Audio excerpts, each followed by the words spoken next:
ဝေချတဲ့လူအများစုအကြီးမားဆုံးလုပ်တတ်တဲ့အမှားတစ်ခုကိုပြောပြမယ်။အဲ့ဒီအမှားကိုလုံးဝမလုပ်ပါနဲ့။အဲ့ဒါဘာလဲဆိုတော့ထမင်းဖြတ်တာလူတော်တော်များများလုပ်ဖူးကြလိမ့်မယ်။ဝေချပြီဆိုလို့ရှိရင်အရင်ဆုံးထမင်းကိုပဲပြေးပြီးတော့ဖြတ်ကြတယ်။အဲ့တော့ကျွန်တော်တို့ထမင်းဒီလုံးဝဖြတ်လို့မရပါဘူး။ကျွန်တော်တို့ရဲ့ခန္ဓာကိုယ်အတွက်အဓိကလိုအပ်တဲ့ energy source ကကျွန်တော်တို့ဒီ carbohydrate လို့ခေါ်တဲ့ဒီစံကြုံပြောင်းဒီကနေပြီးတော့ရတယ်ပေါ့နော်။အဲ့တော့ဒီကနေရတဲ့ energy source ကိုကျွန်တော်တို့ရဲ့ခန္ဓာကိုယ်ကနေသုံးပြီးတော့မှကျွန်တော်တို့သွားတယ်လာတယ်လှုပ်ရှားတယ်ဒီခန္ဓာကိုယ်အတွက်သုံးနေတယ်ပေါ့နော်အဲ့တော့ဒီ energy ကိုကျွန်တော်တို့ရုပ်တရက်ဖြတ်လိုက်တဲ့အခါမှာဆိုလို့ရှိရင်ဘာလုပ်လိုက်လဲဆိုရင်ကျွန်တော်တို့ရဲ့ခန္ဓာကိုယ်ကနေပြီးတော့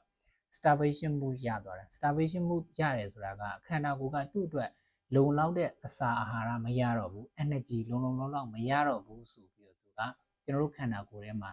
ပုံမှန်သုံးနေကြ energy rate ထက်လျှော့ပြီးတော့သုံးလိုက်တယ်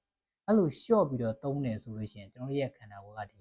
metabolism လို့ခေါ်တဲ့ဇီဝကာမဖြစ်စဉ်တွေကိုလည်းလိုက်ပြီးတော့နှေးလိုက်တယ်လိုက်ပြီးတော့နှေးလိုက်တဲ့အခါမှာဆိုလို့ရှိရင်အစီလောင်ကျွမ်းတဲ့ဖြစ်စဉ်တွေပါနှေးသွားတယ်အဲ့တော့ဒီလိုမျိုးမဖြစ်ရလေအောင်ကျွန်တော်တို့ထမင်းကိုလုံးဝဖြတ်เสียမလိုဘူးထမင်းကိုကျွန်တော်တို့ပမာဏအတိုင်းအတာတစ်ခုထိကျွန်တော်တို့စားလို့ရတယ်အများကြီးစားလို့တော့မရဘူးဒါပေမဲ့လုံးဝဖြတ်ပစ်လိုက်လို့လည်းမရဘူးအဲ့တော့ပမာဏတစ်ခုထိစားလို့ရတယ်အဲ့တော့ကျွန်တော်တို့